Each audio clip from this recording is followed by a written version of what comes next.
Buenas tardes. La reforma del Estatuto Marco, la ley que regula las relaciones laborales de los profesionales del Sistema Nacional de Salud, ha generado una polémica sin precedentes. Desde que se publicó el borrador, que está en fase de negociación, los médicos han alzado su voz. Este sábado se manifestarán en Madrid, procedentes de toda España, y han convocado también una huelga general para el próximo 23 de mayo. Pero, ¿por qué despierta tanto rechazo esta reforma? ¿Qué implicaciones tiene para los profesionales y para el propio sistema sanitario? Bueno, pues a esas preguntas vamos a tratar de dar respuesta esta tarde en este debate Cardioner, siempre revisando los puntos más controvertidos del texto con un enfoque constructivo, conciliador y reflexivo. Para ello nos acompañan el doctor Andrés Íñiguez Romo, vicepresidente de la Federación de Asociaciones Científico-Médicas Españolas. Buenas tardes. Buenas tardes. El doctor Enrique Guilabert Pérez, tesorero del Consejo General de Colegios Oficiales de Médicos. Buenas tardes. Bienvenido. El doctor José María Soto Esteban, vicesecretario general de la Confederación Española de Sindicatos Médicos. Bienvenido. Buenas tardes. Y el doctor Luis Rodríguez Padial, presidente de la Sociedad Española de Cardiología. Hola, buenas tardes. Hemos invitado también, por cierto, al Ministerio de Sanidad, pero han declinado participar por problemas de agenda. Así que, sin más, vamos a comenzar con este debate. Aunque antes me gustaría preguntarle al doctor Padial por qué ha decidido la SEC organizar este debate. Bueno, fundamentalmente porque somos sensibles a todo aquello que le preocupa a nuestros socios, a los médicos en general y al sistema sanitario, ¿no? No es un objetivo fundamental de las sociedades científicas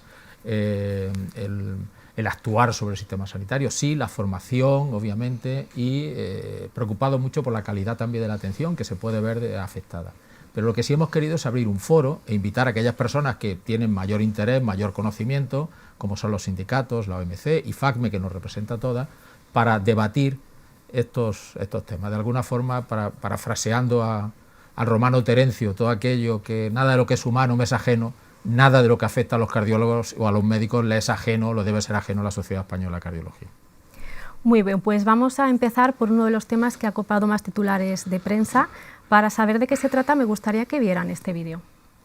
El Estatuto Marco pertenece a todos los profesionales del Sistema Nacional de Salud, a todos y cada uno de ellos, y en este sentido incorpora medidas para mejorar las condiciones laborales del conjunto de todos los profesionales que trabajan en nuestro Sistema Nacional de Salud: médicos, médicas, enfermeras, técnicos auxiliares, investigadores, etcétera, etcétera. Todos ellos merecen el respeto de ser escuchados como corresponde en este proceso.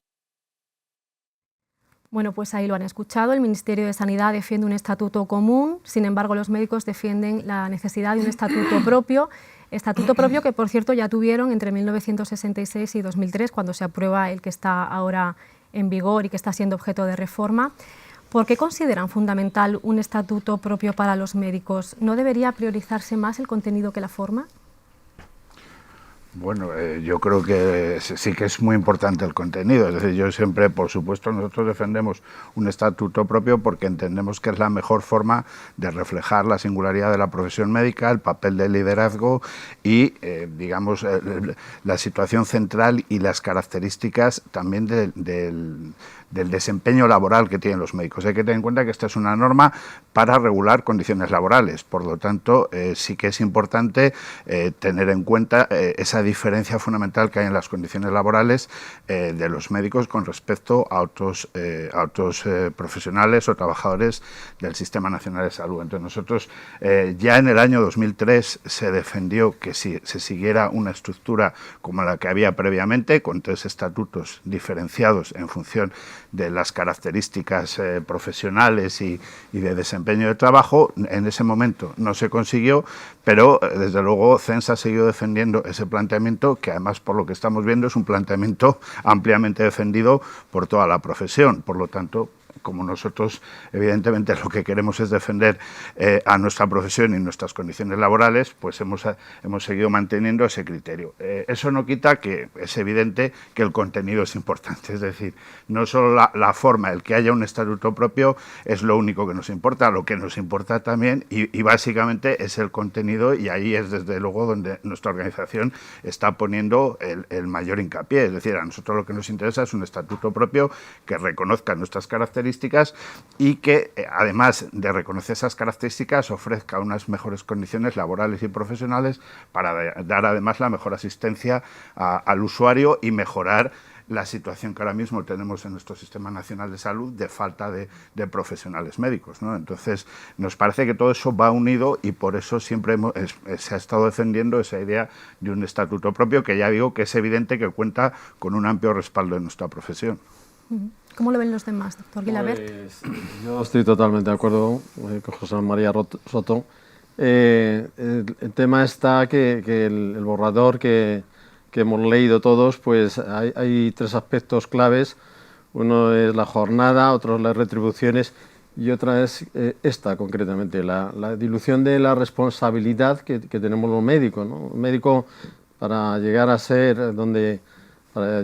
médico y ejercer su actividad asistencial, pues son 12 años de formación y llega a una situación donde se le exige una responsabilidad, que a lo mejor otros profesionales que trabajan en la sanidad no tienen esa responsabilidad. Es cierto que en el estatuto vigente se podrían haber desarrollado los aspectos del profesional sanitario, facultativo sanitario, el no facultativo sanitario y aquellas personas que no son sanitarias. No se ha hecho así y llevamos 20 años. Entendemos que es el momento y después de muchos años con este propósito de tener nuestro estatuto propio, pues ahora precisamente que el Ministerio y también un poco, no solamente por los tiempos, así lo exigen, sino porque Europa también dice que se tienen que actualizar con este estatuto, pues nosotros esa reivindicación que teníamos desde hacía mucho tiempo, creemos para nosotros que esto puede ser una oportunidad de que por la idiosincrasia, como decía el secretario general de CES, que es el momento de pedir lo que nos corresponde. Dice el Ministerio de Sanidad que aprobar una norma solo para un grupo específico de profesionales rompería la cohesión del sistema y nos retrotraería a los años 70. ¿Consideran que esa demanda de un estatuto propio puede verse como una ruptura por parte del resto de colectivos profesionales del Sistema Nacional de Salud? Yo no lo creo, vamos, desde el punto de vista de las sociedades científicas, a las que hemos pedido su opinión respecto a lo que opinan en esta modificación que se pretende del Estatuto Marco, y estamos en proceso de recabar todas las opiniones de las 46 sociedades científicas que agrupa la Federación. No nos han contestado todas, pero la mayoría que nos han contestado están a favor de tener un estatuto propio y de diferenciar precisamente las cuestiones propias de los médicos como colectivo propio, que hace una inversión de años durante mucho tiempo en formación, invirtiendo en calidad asistencial, invirtiendo en investigación, desarrollando funciones propias, y esta hay que reconocerlo respecto a otros colectivos sanitarios, lo cual no desmerece la función que pueden tener otros colectivos, pero claramente hay una diferenciación de funciones y de actuaciones y de inversión en el tiempo y en el esfuerzo del colectivo médico que debe reconocerse en un estatuto propio. ¿Podría ser una solución intermedia contar con un capítulo específico dentro del Estatuto Común? ¿Esto lo verían como una solución aceptable o no? Desde luego nosotros, nuestra reivindicación es clara y nosotros vamos a conseguir todo. Evidentemente, como en todo proceso de negociación, habrá que valorar todo lo que se presenta dentro de esa negociación y si como hemos dicho antes, si las condiciones laborales, el contenido que se da a esa parte específica del médico es apreciable y supone mejoras, pues puede ser considerado. En cualquier caso, ya digo que nosotros, el objetivo de nuestra reivindicación y lo que estamos intentando ahora es lograr algo que llevamos muchos años persiguiendo y consiguiendo, intentando conseguir. Si ahora mismo, que es un momento, una oportunidad, ¿no? La Unión Europea está diciendo que, y además lo dice claramente en las directrices que ha marcado, dice que lo que se busca es negociar y conseguir un estatuto que mejore las condiciones laborales de los profesionales. Evidentemente no dice, ni la normativa actual que tenemos en nuestro país no dice que tenga que ser único, ni dice que tenga que ser para cada uno de los tipos. En ese sentido está abierto el campo de negociación. Por lo tanto, bueno, lo que dice la ministra pues es su opinión, pero evidentemente hay otros actores, evidentemente la profesión médica quiere un estatuto propio y considera que tenemos características como otros colectivos que hay dentro digamos, de toda la función pública. Hay otros colectivos que tienen un estatuto propio, que están reconocidos dentro del EBEP, dentro de la norma básica de todo el empleo público, están reconocidos esa especificidad y esos colectivos que tienen, digamos, unas características propias, y nosotros lo que queremos es adecuarnos a eso. Evidentemente, la posición dentro del Ministerio está muy cerrada, por lo tanto, nosotros lo que tenemos todo abierto porque no tenemos conseguido nada, y desde luego lo que estamos viendo en la negociación es que delante tenemos un Ministerio que no quiere cambiar ninguno de sus planteamientos que ha presentado en el borrador, y que luego vamos, por lo que hemos visto de la programación, luego vamos a detallar los más conflictivos.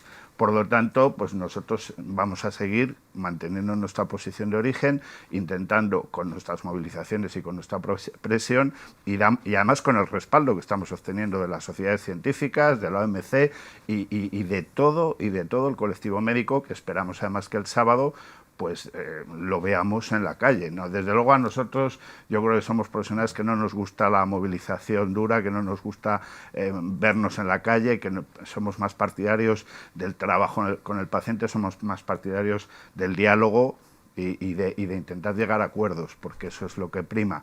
Pero si se nos obliga por la inmovilidad del Ministerio a actuar de esta manera, pues por lo menos vamos a intentar luchar por lo que llevamos intentando conseguir todos estos años. Ya digo, con un estatuto propio, con un contenido en los aspectos que luego vamos a detallar, que sea también coherente y adecuado para todos los médicos. Pues vamos ya a entrar en ese contenido. Uno de los temas más polémicos tiene que ver con el tema de la categoría profesional. Piden una reclasificación y el reconocimiento de la categoría A1+, aunque el Ministerio de Sanidad asegura que no se puede crear este nuevo grupo. Doctor Sonto, ¿en qué se basa ¿en qué se fundamenta esa petición de la reclasificación a un nivel superior? Bueno, el fundamento es claro. Ha habido hace unos años hubo un cambio, una revolución dentro de lo que es las titulaciones universitarias. Ese cambio no se reflejó adecuadamente en la normativa, ni en el EBEP, ni en el Estatuto Marco, y eso es evidentemente algo que tiene que cambiar, que en eso estamos de acuerdo. Pero ¿qué ocurre? Como se ha dicho previamente, y lo ha dicho el presidente de FAME, es que hay una diferencia muy importante en cuanto a las características de formación que tiene un médico con respecto al resto de profesionales y trabajadores del sistema sanitario. Y lo que nos ha presentado la Administración es un borrador en el cual a todos los que somos titulados universitarios, sea cual sea la cualificación, digamos, de ese título universitario, se nos mete en el mismo grupo, en el grupo A1. Ya esto nosotros lo veíamos venir desde hace tiempo, y bueno, pues desde las organizaciones, desde nuestra organización sindical y organizaciones profesionales se empezó a hablar de esto que llamamos A1+, que realmente el A1+, lo que nos está planteando, lo que está diciendo es que necesitamos un nivel superior para, digamos, clasificar esa mayor cualificación.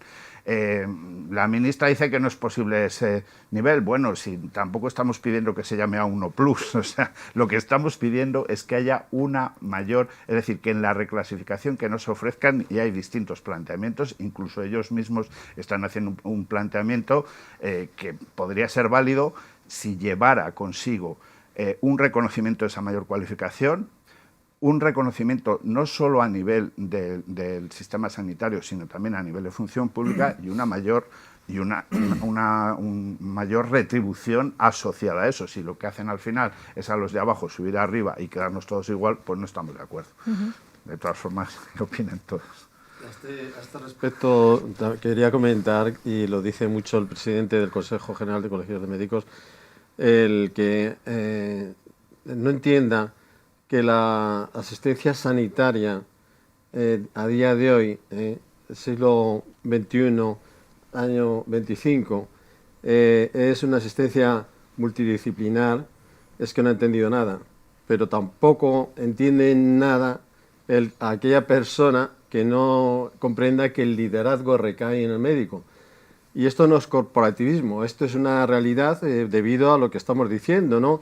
A las características, a su formación, a sus competencias, a su preparación. Eso se tiene que ver de alguna forma y valorar como tiene que ser. Bien llámese a Uno Plus o como bien dice el secretario, de la forma que quieran, pero no pueden hacer esa dilución de responsabilidad, como decía al principio, a los médicos, porque vamos a estar opuestos, sobre todo desde el Consejo General de Colegios de Médicos. Habrá aspectos que sean más competencia de negociar concretamente desde el punto de vista sindical, pero hay otros aspectos que las sociedades científicas y los colegios sí que tenemos que opinar y ayudar y colaborar en esta negociación que se prevé que va a ser larga y dura.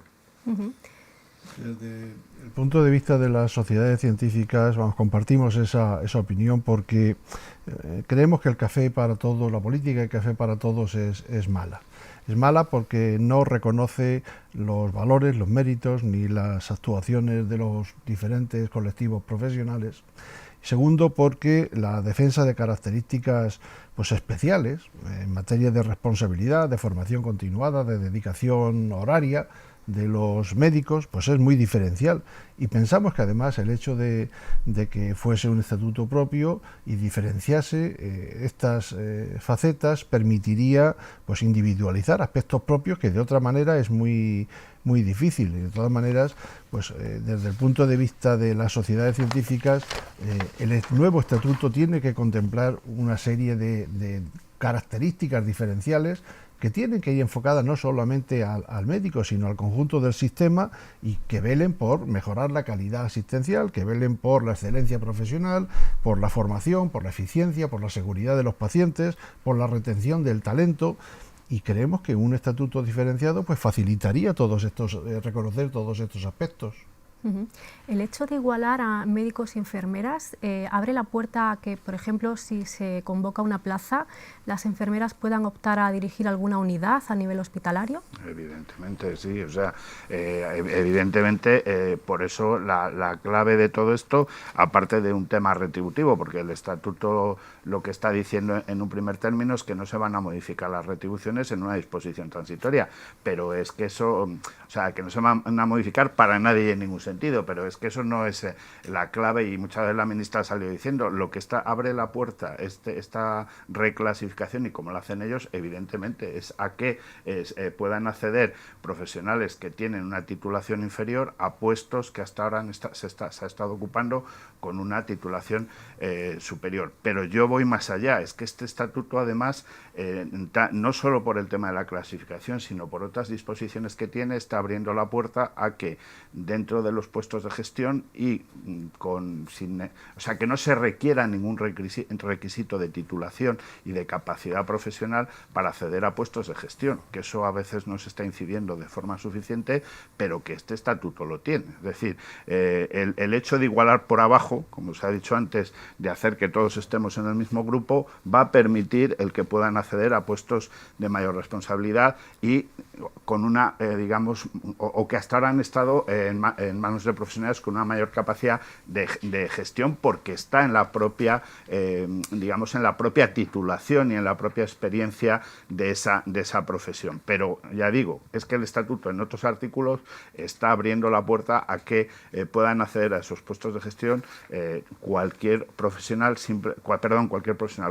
trabajador que esté en el Sistema Nacional de Salud o incluso fuera de él, con una capacitación que no nos dice cuál va a ser, que solo dice que es una capacitación de gestión, que eso también me parece muy grave. O sea, que es grave por igualar titulaciones que no son iguales, ni en responsabilidad, ni en años de formación, ni en eso, pero es que además este estatuto va más allá de eso. ¿Y qué consecuencias tiene esto, por ejemplo, en términos de calidad asistencial? Doctor Iñiguez. Bueno, mire, la calidad asistencial es algo... El estatuto, lo primero que hay que decir es que fundamentalmente va orientado al ámbito laboral y probablemente quien debe entrar más en ese ámbito son los sindicatos.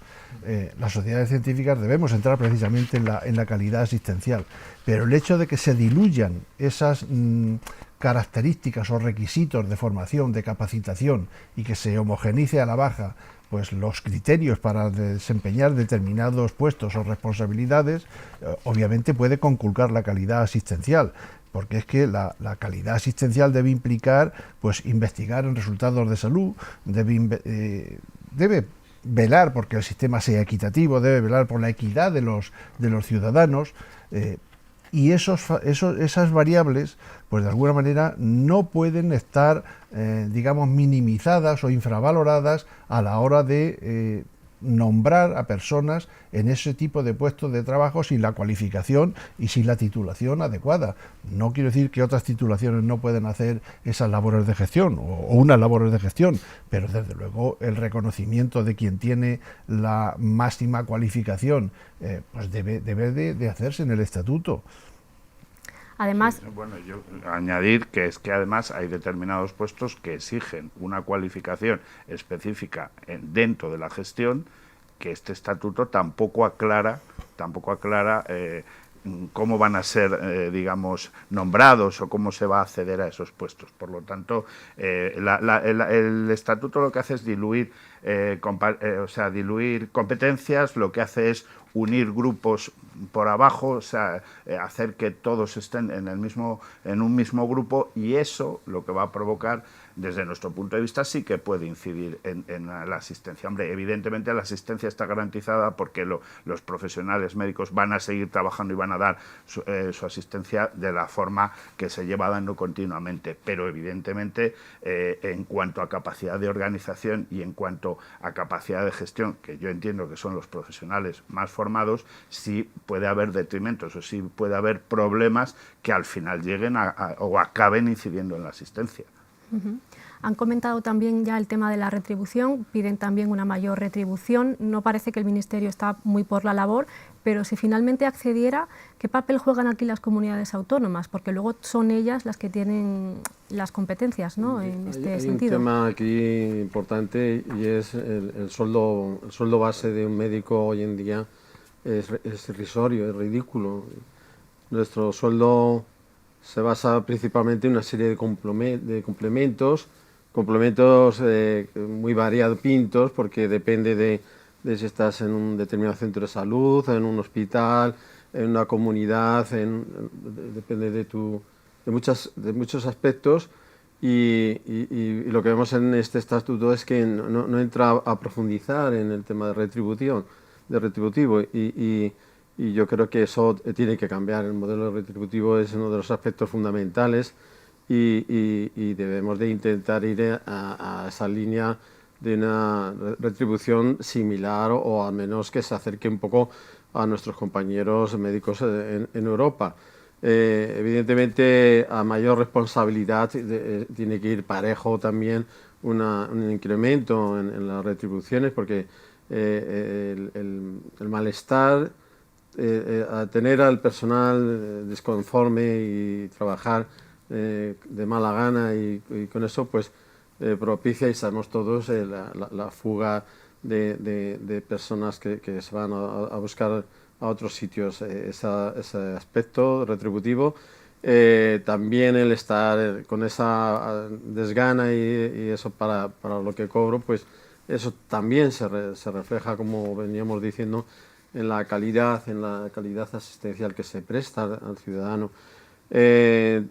Tienen que darse cuenta de estas cuestiones e intentar captar y que no se vayan a conservar lo que tienen, ¿no?, que es de lo más importante, Y luego, un poco hablando de lo anterior, no tenemos nada en contra de las enfermeras, lo decía, somos equipos multidisciplinares, trabajamos, no tenemos nada en absoluto con ellas, pero ellas tienen otro tipo de formación, otro tipo de cualificación, otro tipo de responsabilidad, y todo tiene que ir en consecuencia, porque si no, esto yo creo que un sistema con esas diferencias no funciona, porque te crea un malestar a la hora de ir al hospital o de ir a tu centro de salud.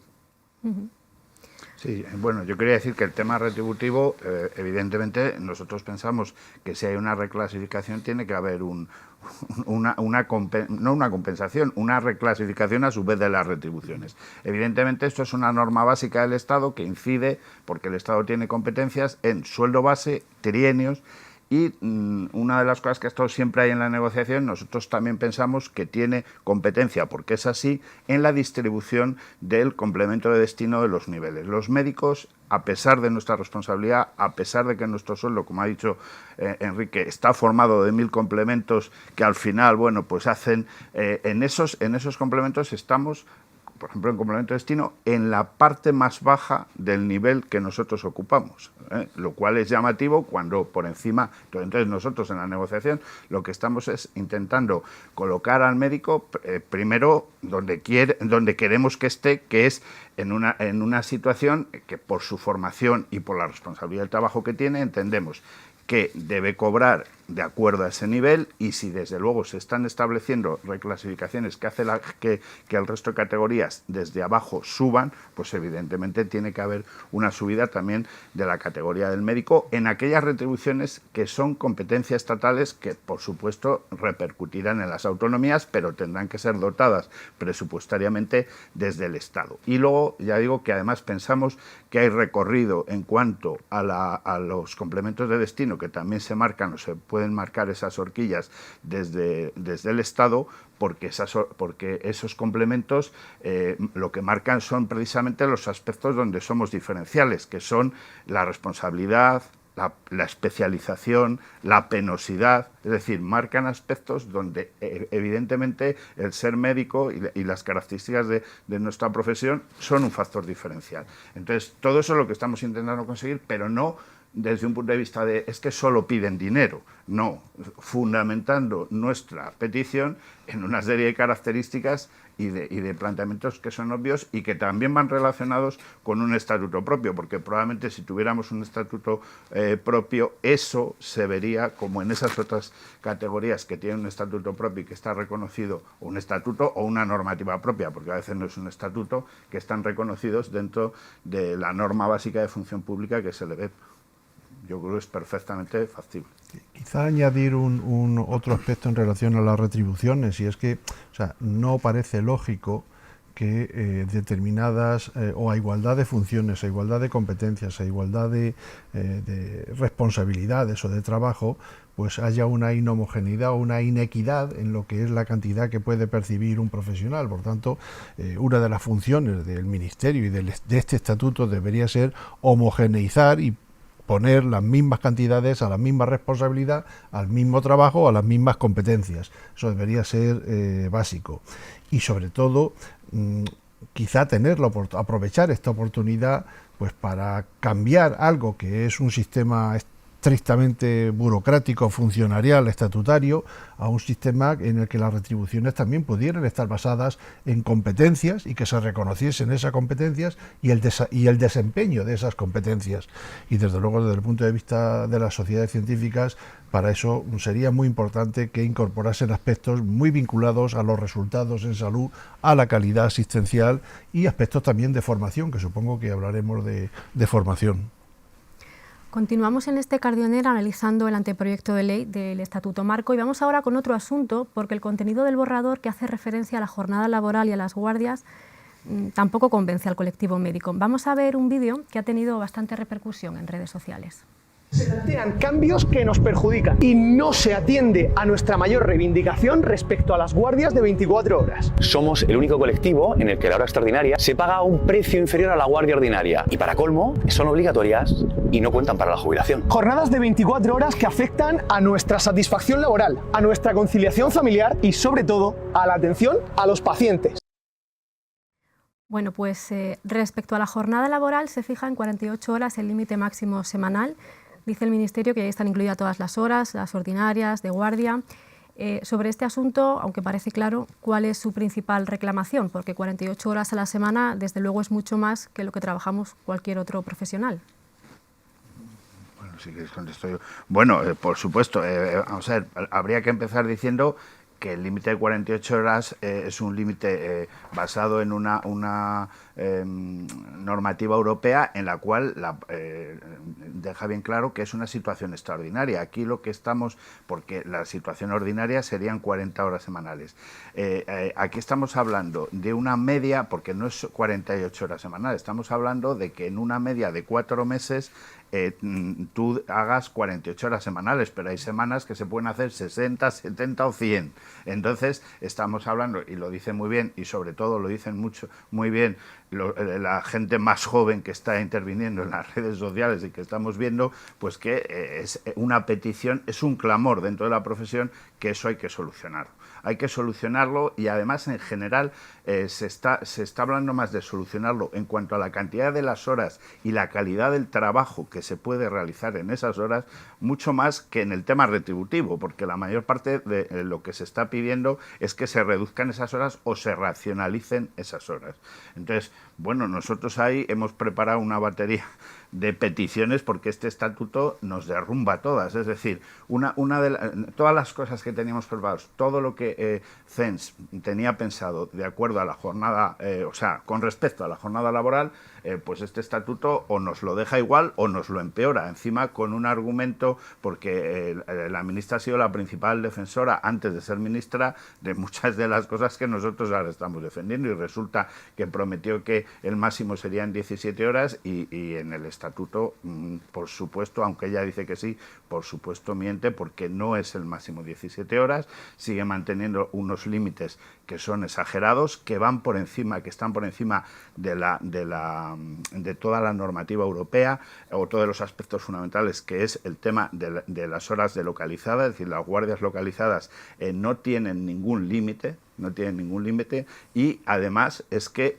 los descansos que ya más o menos, sea por la vía del acuerdo en las comunidades autónomas, los descansos posguardia, o sea por la vía a veces de la costumbre, se había conseguido estabilizar todo el tema de los descansos. Este borrador lo que hace es desmontar todo el sistema de descansos posguardia que estaba instaurado en las comunidades autónomas y dar pie a que se pueda, digamos, trabajar o provocar un trabajo de otra manera. Entonces nosotros es que estamos, sería muy largo, o sea, y prácticamente tendría que hablar solo yo para contar todo lo que proponemos con respecto a la jornada, porque nosotros sí que tenemos las ideas claras de las cosas que hay que hacer. Evidentemente algunas de esas cosas que hay que hacer implican un cambio en la organización del trabajo y seguramente también un cambio presupuestario, pero desde luego sí darían respuesta a lo que están pidiendo los médicos, que es una jornada más flexible, con menos horas semanales y con una distribución del trabajo más racional, sobre todo en aquellos sitios, porque luego además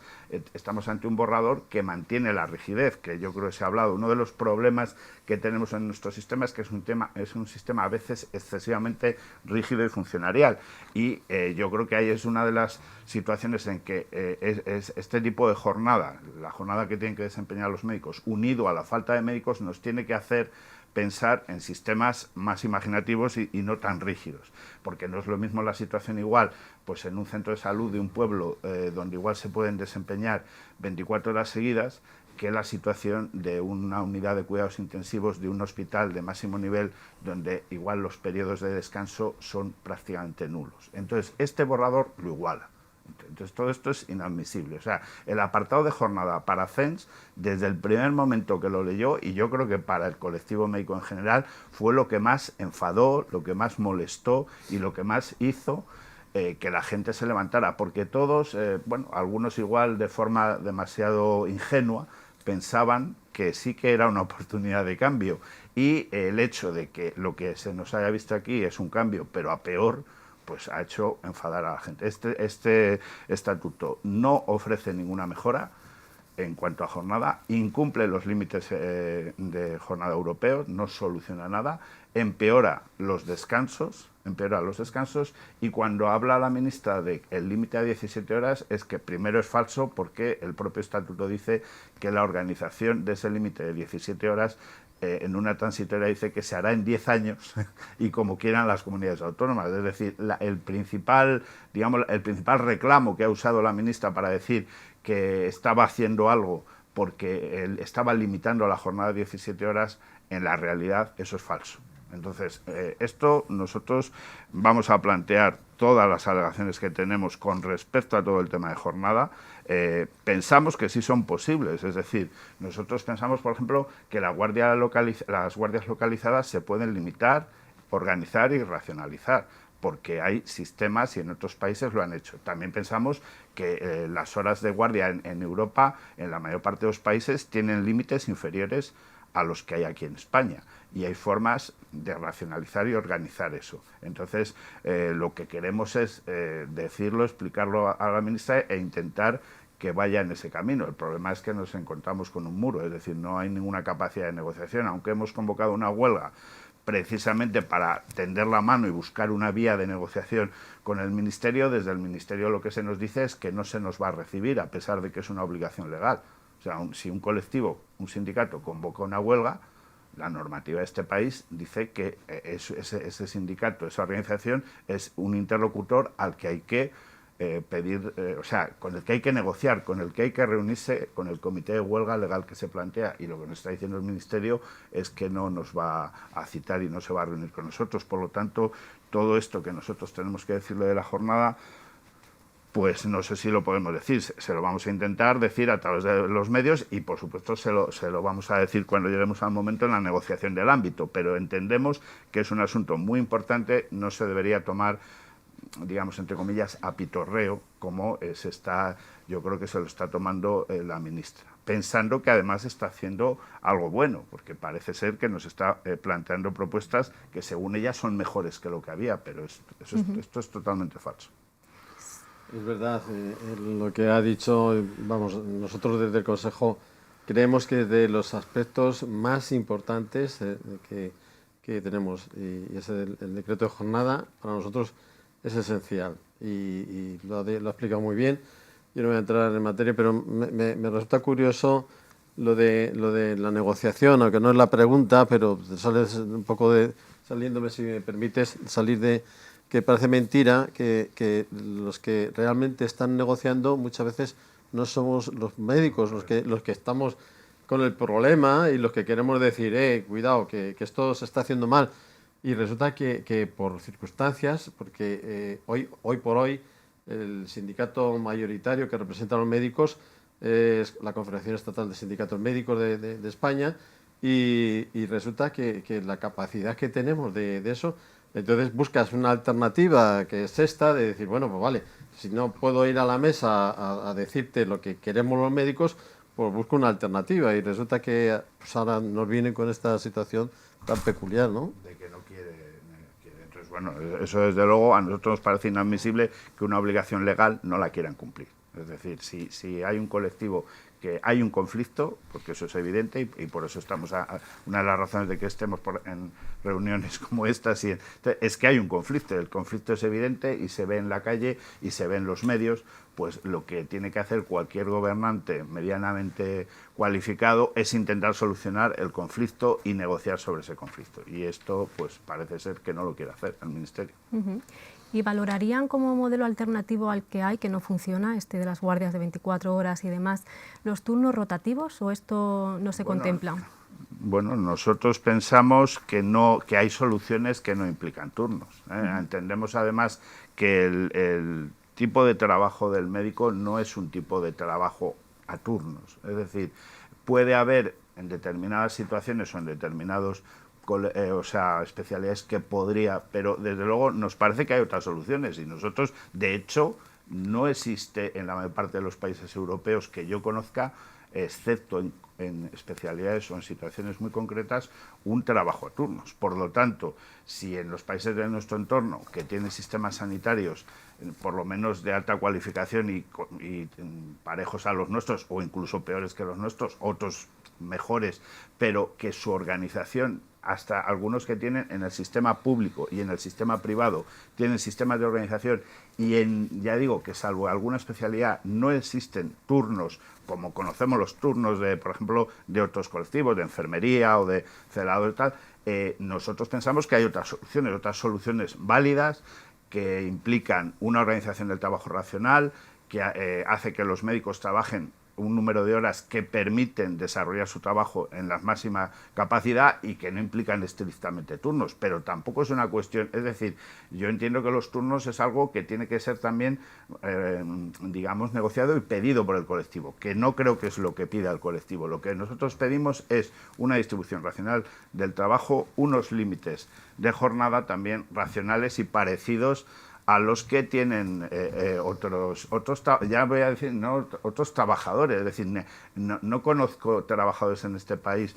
Tenemos a una ministra que forma parte de una coalición o de un partido, vamos a llamarlo como sea, de Sumar, que por otro lado están pidiendo que el máximo de jornada en cualquier otro ámbito de trabajo sea 37 horas y media, y que esta semana hemos visto en los medios que incluso algunos hablan de 32. Y esa misma ministra que pertenece a ese partido político resulta que nos dice que los médicos tenemos que trabajar muchas más horas que ese límite que considera ella inaceptable para otros.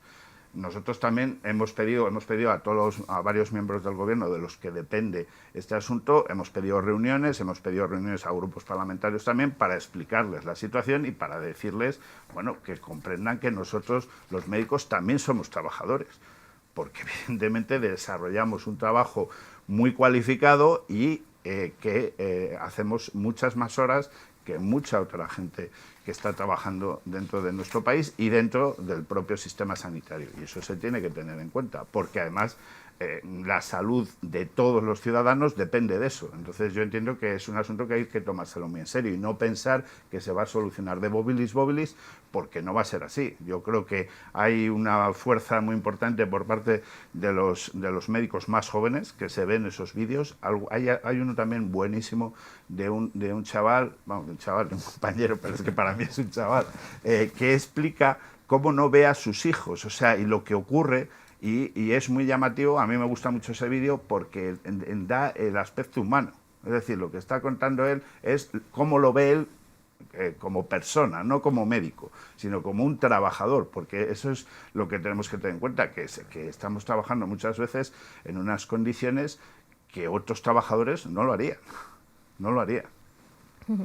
No sé si puede avanzarnos, o igual no se puede, ¿cuáles serían esas soluciones alternativas que están planteando para organizar todo el tema de la jornada y las guardias? Bueno, primero, nosotros pensamos que lo primero que hay que hacer es cumplir la normativa europea. La normativa europea dice varias cosas. Dice, por ejemplo, que las 48 horas es un límite excepcional, no es un límite normal. Y habla de un límite de 40 horas de media en un cómputo. Eso pensamos que es lo primero que se tiene que aplicar, que si se hiciera esto ya reduciría mucho. Segundo, la normativa europea dice, por ejemplo, que las guardias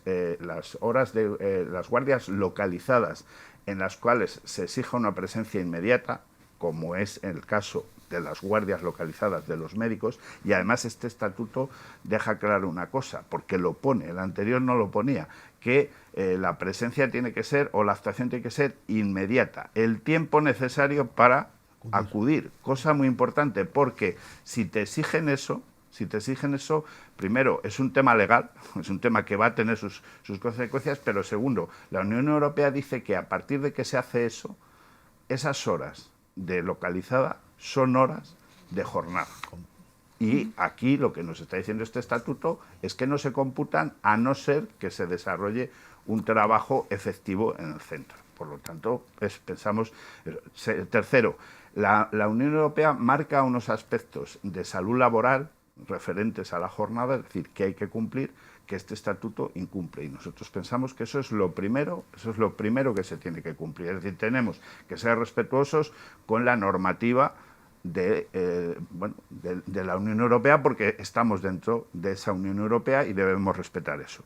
Luego, nosotros entendemos que una vez que se respete eso, sí que hay diferencias en nuestro sistema sanitario que hacen que no se pueda poner un café para todos. Ya creo que he puesto antes el ejemplo, no es lo mismo la guardia, la exigencia asistencial que hay en unos centros que en otros. Por lo tanto, no se deben poner igual límites, digamos, estrictos que luego no se puedan cumplir, sino que hay que intentar hacer algo racional, que yo creo que ahora mismo el sistema sanitario está, digamos, baremado, tasado, sí se sabe lo que se hace en los distintos sitios, y en base a eso habría que poner límites racionales que hacen que hagan que la calidad asistencial, es decir, lo que tendría que hacer este estatuto es dar un marco correcto y lógico para que luego se pudiera adaptar dentro de las distintas comunidades autónomas, porque al fin y al cabo quien está organizando la asistencia son las comunidades autónomas, no es el Ministerio. Sin embargo, lo que hace el Ministerio es establecer un marco rígido que va a perjudicar a todas las comunidades autónomas.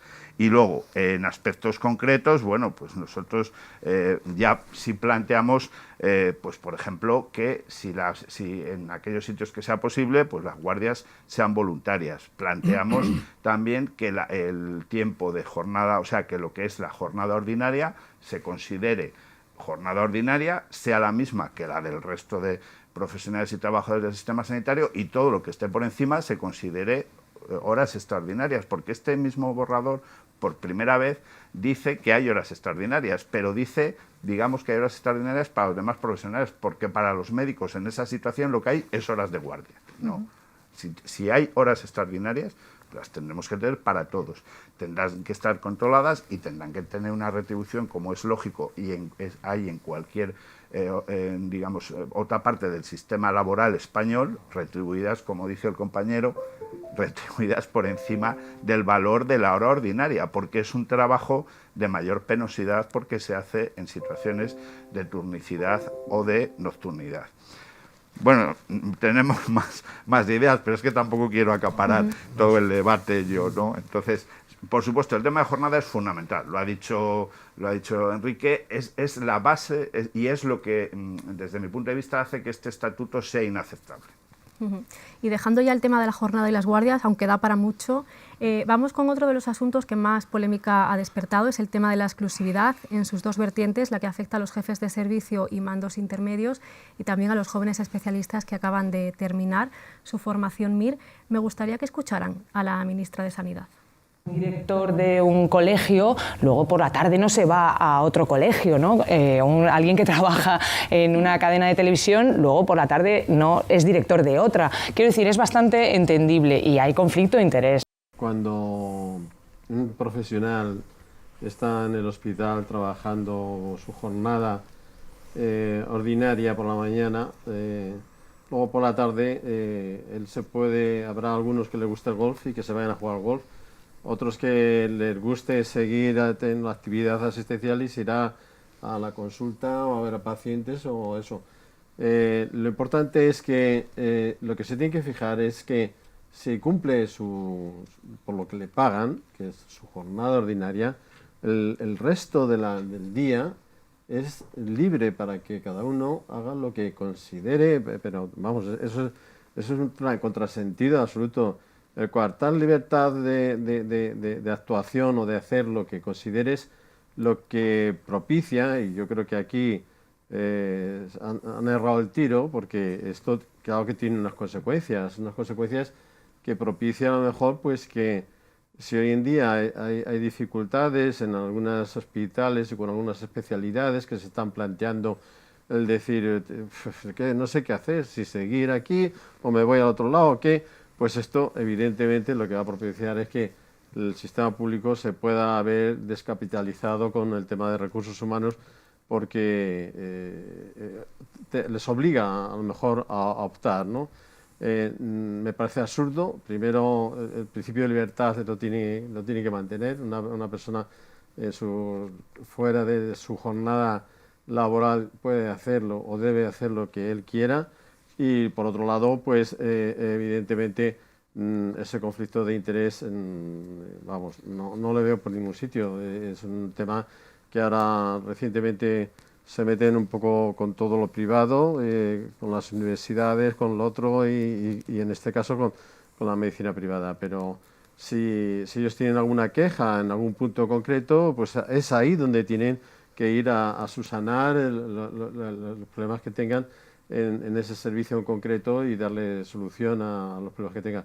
Pero creo que están equivocados, no han medido bien las consecuencias y puede tener un problema, unas consecuencias malas para el Sistema Nacional de Salud. En mi opinión, yo creo que se establece una comparación exclusiva, es decir, parece como si el sistema público y el privado fuesen antagónicos. Yo creo que ambos son sistemas complementarios. Hay ciudadanos que eligen ir al sistema privado y hay ciudadanos que eligen ir al sistema público. Y los profesionales actuamos con la misma responsabilidad, con la misma capacitación en el ámbito público que en el ámbito privado. Y yo creo que esto puede conducir a dos hechos muy desfavorables. En primer lugar, pues a una descapitalización digamos, de profesionales que no se sienten cómodos en el sistema público y que se van al privado, precisamente pues porque no ejercen como creen que deben de ejercer. Y en segundo lugar, yo huiría de postulados, digamos, ideológicos que han demostrado que en el fondo no conducen a nada. Yo creo que lo que hay que ver es qué desempeño realiza uno en un ámbito y qué desempeño realiza en otro ámbito. Yo no veo tal conflicto de interés, sino que se exijan resultados en A y en B y nada más. Bueno, es que yo creo que además esto hay un problema que lo que habéis dicho, un tema de legalidad. Es decir, si nosotros somos empleados públicos, nosotros lo que queremos es un sistema de incompatibilidades como el resto de empleados públicos, porque ya los ejemplos que está poniendo, que son un poco pueriles, con todo el respeto, pues es que evidentemente eso igual no ocurre, pero hay cantidad de empleados públicos que no están en el sistema sanitario, que tienen otra actividad, como ha dicho, que puede ser desde jugar al golf profesional y ganar un dinero por ello, hasta dedicarse a lo que quieran, a otro tipo de actividad. Y hay una ley en este país desde el año 84 que regula esas incompatibilidades y que los médicos cumplimos escrupulosamente, que yo creo que eso también hay que decirlo, porque a veces nos vemos envueltos en su discurso, ese discurso, desde mi punto de vista, eso, ideológico, pero ideológico además que a mí me molesta. Yo no tengo otra actividad, no tengo otra actividad adicional, pero me molesta cuando se utiliza ese discurso que sugiere que los médicos se están aprovechando de esa actividad privada, tal, que este país tiene instrumentos. Primero, tiene que haber una legalidad y una igualdad, que la tenemos por la ley de incompatibilidades, y que los médicos la cumplen escrupulosamente. Y los que no la cumplen, que alguno hay, por supuesto, como otro, tienen su sanción. Y también conocemos ejemplos, y los que trabajamos en este medio los vemos.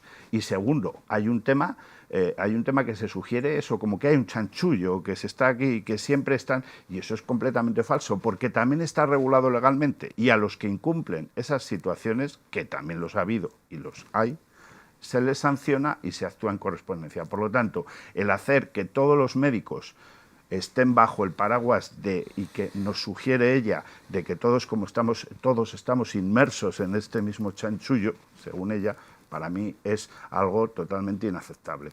Y luego ya que eso lo hayan querido trasladar a la parte más débil del sistema, es decir, cuando un médico acaba su residencia y empieza a trabajar, pues es el momento en el que tiene menos capacidad adquisitiva, tiene menos contratos, tiene una mayor necesidad de trabajar y de formarse, porque es cuando quiere hacerlo, y que a esos profesionales se les quiera lesionar sus derechos, porque vuelvo a repetir que es que esto hay que verlo también como un derecho, que como empleados públicos tenemos derecho a que se nos respete nuestra compatibilidad igual que el resto.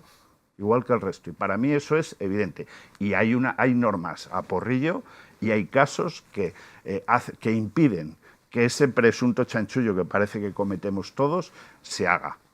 Por lo tanto, lo que tienen que hacer es cumplir la normativa, respetarla y, desde luego, este además es uno de los puntos por los cuales, desde luego, nuestra organización, si lo quisieran aplicar, nos parece que es completamente ilegal.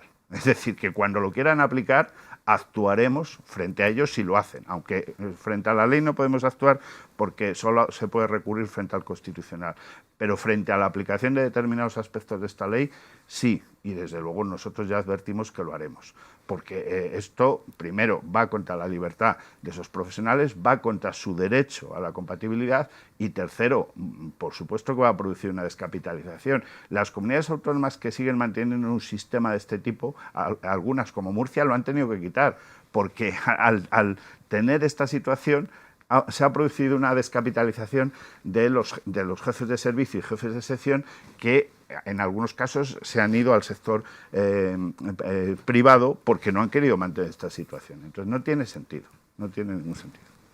Respecto al tema de la jubilación, ¿cuáles serían, cambiando de tema, un poco las principales demandas? Porque hemos visto en algunos titulares que el Ministerio de Sanidad está abierto a estudiar una propuesta del País Vasco para retrasar la edad de jubilación a los 72 años y, de hecho, están planteando incluso que esta medida quede reflejada en el Estatuto Marco. ¿Qué les parece esta medida? Bueno, sí, perdón por responder yo, pero vamos a ver. Eres el negociador. Sí, claro, bueno, y tengo esa información, por eso, si me permitís. A ver, es muy llamativo todo esto porque en el borrador no está ni en ninguna de las modificaciones que han hecho viene, por lo tanto, bueno, pues vale. Pues ellos tendrán eso igual pensado y no sé si lo pensarán sacar alguna vez, pero desde luego no lo han puesto negro sobre blanco en ningún sitio. Por lo tanto, de hecho en el borrador la jubilación pone a los 70 años. O sea, pone el máximo, mantiene la misma situación que existe hasta ahora, 70 años.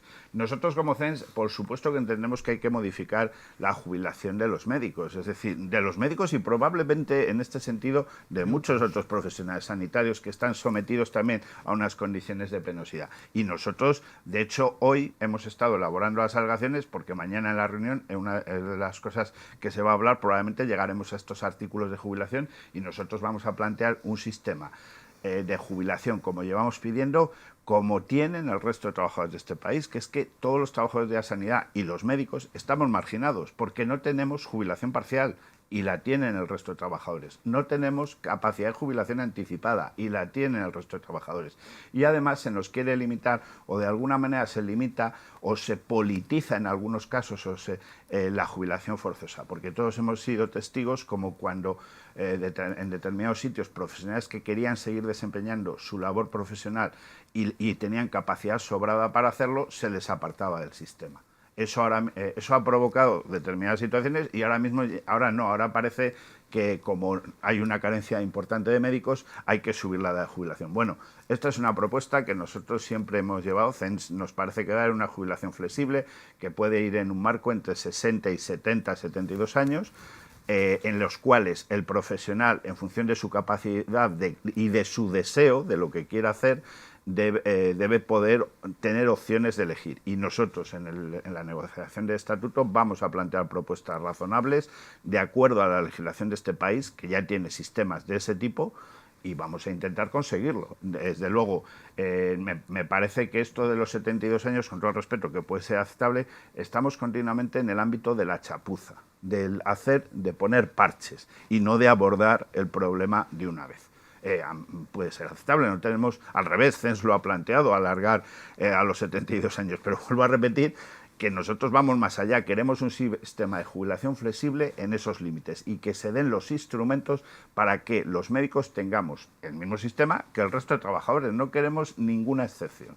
Y además que desde luego sería beneficioso porque permitiría que los profesionales eligieran y estuvieran cómodos dentro de ese sistema y pudieran elegir lo que les pareciera más oportuno dentro de unas normas que evidentemente tiene que haber. Entonces nosotros vamos a hacer unos planteamientos razonables y esperamos, igual que por ejemplo están hablando de la jubilación activa.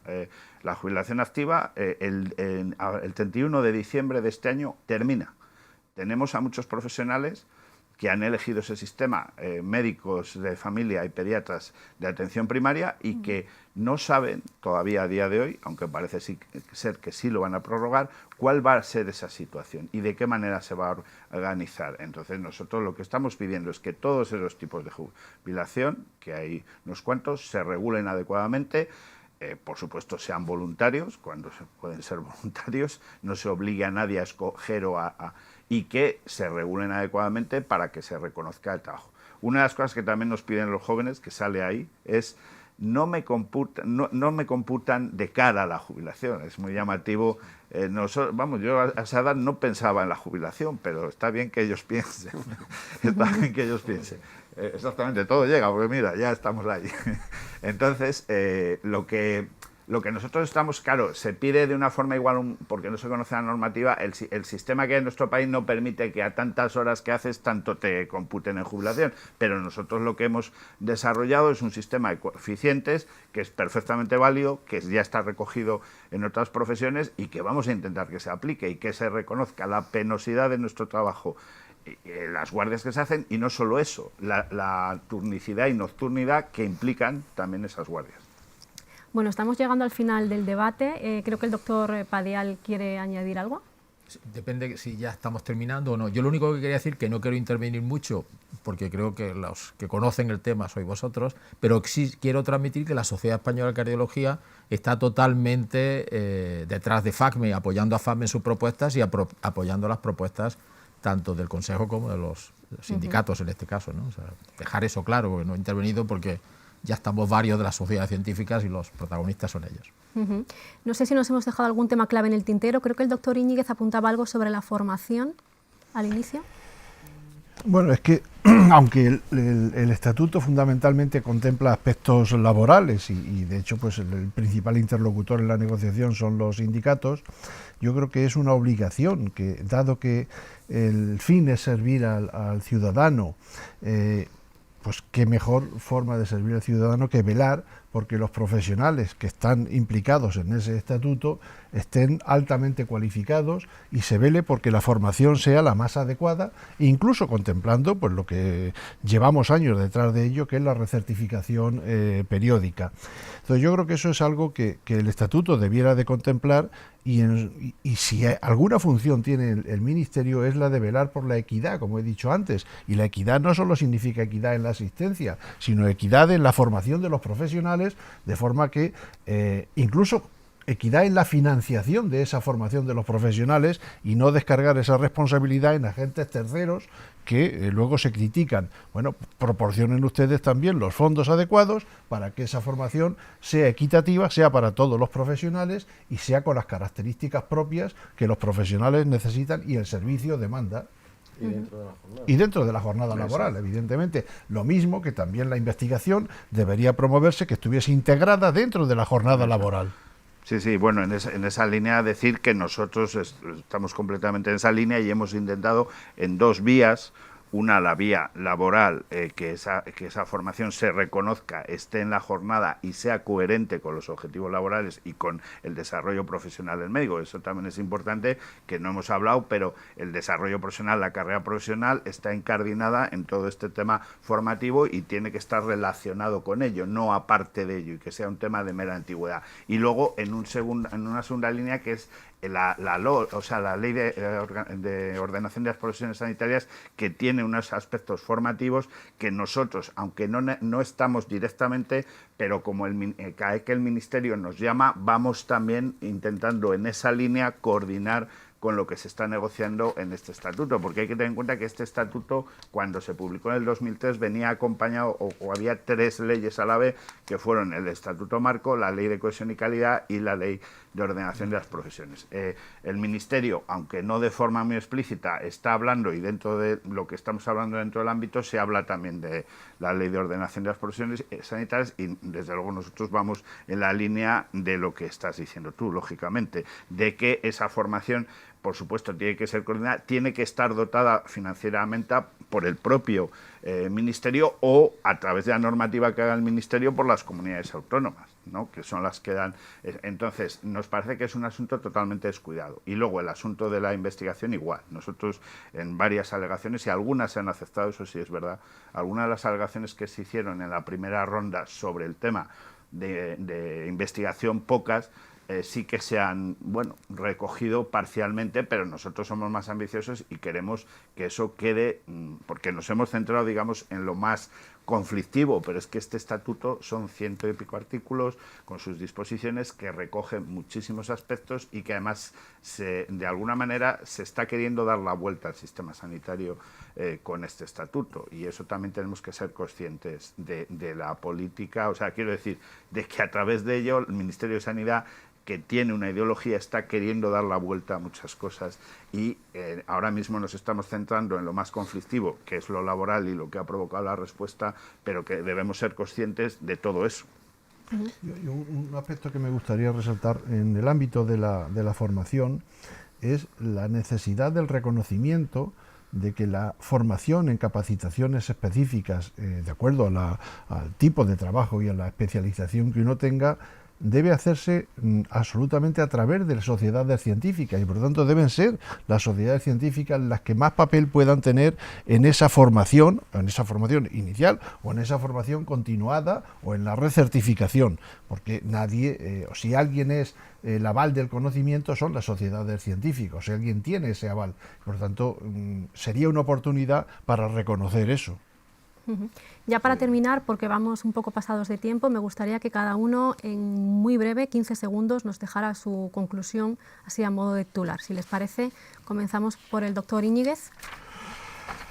Bueno, mi conclusión, yo creo que estamos ante una oportunidad, y yo creo que yo quiero pensar que la modificación de este estatuto lo vemos todos como una oportunidad de mejora del sistema sanitario y de la situación de los profesionales, incluso de la formación y todos los aspectos que hemos hablado, de la calidad asistencial, de la investigación, pero hay que ser muy concretos y no actuar al margen de la opinión de los profesionales, y yo creo que es imprescindible tener en cuenta la opinión de los agentes implicados, que son sociedades científicas, que son colegios de médicos, que son sindicatos y todos los colectivos que de alguna manera estamos considerando. Sin la implicación y sin el consenso es difícil que se construyan mejoras para el Sistema Nacional de Salud. Doctor Guilabert.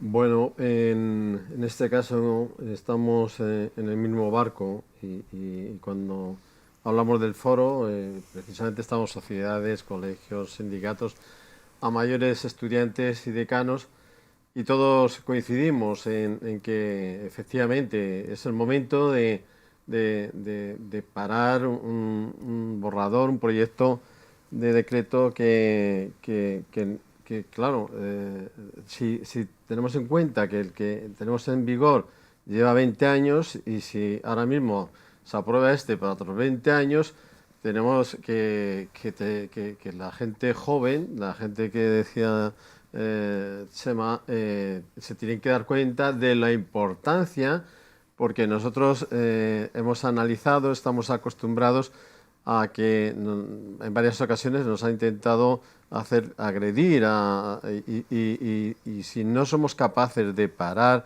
y reconducir esto y sentarnos a negociar, en este caso nosotros vamos a apoyar a la agente negociador, que en este caso es el sindicato, pero que la trascendencia es de máxima importancia, una repercusión tremenda, y que lo que han presentado no ha gustado, pero que estamos seguros que estamos a tiempo de reconducir y de llegar, si no a una unanimidad, sí a un consenso para que esto termine en buen puerto y todos los que vamos en esta barca pues seamos capaces de dirigirlo hacia un estatuto que complazca a la mayoría. Doctor Soto. Bueno, yo insistí en lo mismo. Yo creo que esto es una oportunidad. O sea, el borrador que nos han presentado nos ha dado a todos la oportunidad de ver hacia dónde nos pueden querer conducir y tenemos que dar la respuesta adecuada para que nos conduzcan a donde quiere la profesión médica. Yo creo que esto es una oportunidad, nos está dando la oportunidad de unirnos y tenemos que responder con ello. Ya digo, aunque no nos guste a los médicos igual movilizarnos, no nos guste, por supuesto, lo que menos hacer huelga, pero esto lo que nos tiene es que tenemos que intentar por todos los medios aprovechar esta oportunidad para que no se nos pase y podamos conseguir el mayor número de mejoras de lo que es evidente que estamos defendiendo todos y que en muchas ocasiones lo que vemos es que brilla por su ausencia y nos hemos ido dejando pasar las oportunidades, hemos ido dejando pasar el tiempo. Este es el momento de parar ese reloj y de empezar un reloj nuevo, a ver si conseguimos que nuestra profesión mejore y llegue a donde queremos que llegue. Doctor Padial. Sí, yo diría lo mismo, es una oportunidad y una necesidad para la sociedad científica, es que estamos preocupados por la calidad de de la atención a los pacientes y tal. Yo creo que es difícil saber qué implicaciones va a tener, pero se ven venir que algunos de los mimbres que se están poniendo no van a tener un impacto muy positivo en la calidad. Entonces tenemos el reto de parar esto, de modificarlo y realmente mejorar este sistema y de ir todos juntos. Yo creo que las propuestas han quedado claras. Nosotros, lo he dicho antes, iremos con FACME apoyando todas aquellas medidas, porque yo creo que es importante que nos vean a todos juntos, aunque no sea nuestro papel fundamental, pero sí es un papel el tratar de mejorar la calidad de la atención y mantenerla, ¿no? Y yo creo que existen aspectos que son preocupantes en ese sentido, ¿no? Bueno, pues nos quedamos con esos mensajes. Si algo ha quedado claro es que desde luego es un proceso complejo que requiere de consenso, diálogo y bueno, seguiremos atentamente cómo van esas negociaciones. Muchísimas gracias por habernos acompañado y muchísimas gracias también a los que nos han seguido al otro lado de la pantalla. Buenas noches y hasta la próxima.